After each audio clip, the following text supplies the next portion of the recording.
বিপিএলটা আশানুরূপ কাটেনি cutter master Mostafizur রহমানের। তবে চ্যাম্পিয়ন্স ট্রফিতে মোস্তাইজে টাইগারদের বড় এক অস্ত্র। তাই তো ক্যাম্পের প্রথম দিনেই কোচ সালাউদ্দিনের বিশেষ ক্লাসে টাইগার এই পেসার প্রায় ঘণ্টাখানেক বল করার পর সালাউদ্দিনের সাথে করেছেন লম্বা আলাপ। হয়তো বিপিএলে নিজের করা ভুলগুলো শোধরানোর টিপসই নিচ্ছিলেন দেশসেরা এই কোচের থেকে। চ্যাম্পিয়ন্স ট্রফির প্রথম দিনের অনুশীলনে চোখ রাখলে সবচেয়ে মজার বিষয় যা দেখা যায়, এদিন ক্রিকেটারের চেয়ে কোচের সংখ্যাই যেন বেশি। পুরো কোচিং স্টাফ ক্যাম্পের প্রথম দিনে উপস্থিত থাকলেও দলের অনেক সদস্যই এদিন ছিলেন অনুপস্থিত। মুশফিক শান্তদের মতো বিকেএসপির ক্রিকেটাররা এদিন পূর্ণমিলনীর অনুষ্ঠানে থাকার কারণে যোগ দিতে পারেননি ক্যাম্পে।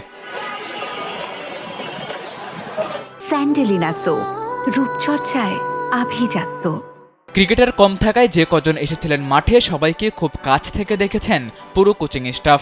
ব্যাটিং, বোলিং কিংবা ফিল্ডিং, যার যেই দুর্বলতা সবই খুব কাছ থেকে সমাধানের চেষ্টা করেছেন কোচিং প্যানেল। এদিন বাংলাদেশি কোচ মোহাম্মদ সালাউদ্দিনকে দেখা গেছে সবচেয়ে বেশি অ্যাক্টিভ। তার কাছেই যে নিজের সমস্যার কথা খুব স্বাচ্ছন্দ্যে বলতে পারেন ক্রিকেটাররা।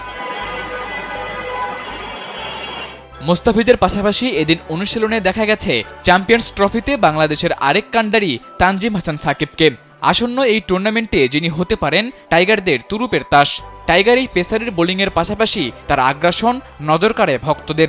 অবশ্য এই আগ্রাসনের কারণে বিপিএলের মাঝেই একবার পড়েছিলেন নিষেধাজ্ঞায়। তবে তাতেও তানজিম সাকিবকে যে খুব একটা থামানো যাবে না, অনুশীলনে তার শরীরী ভাষা এমনটাই বলে।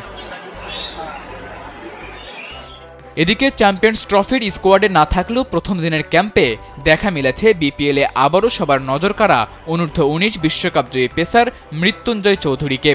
বেশ লম্বা সময় তিনি নেটে বোলিং করেছেন। জাতীয় দলের কোচদের সাথে তার এই অনুশীলন একটাই বার্তা দেয়, চ্যাম্পিয়ন্স ট্রফির স্কোয়াডের যে কেউ ইনজুরিতে পড়লে সবার আগে ডাক পড়বে এই মৃত্যুঞ্জয় চৌধুরীর। সাদাতুর রাফি, কালবেলা।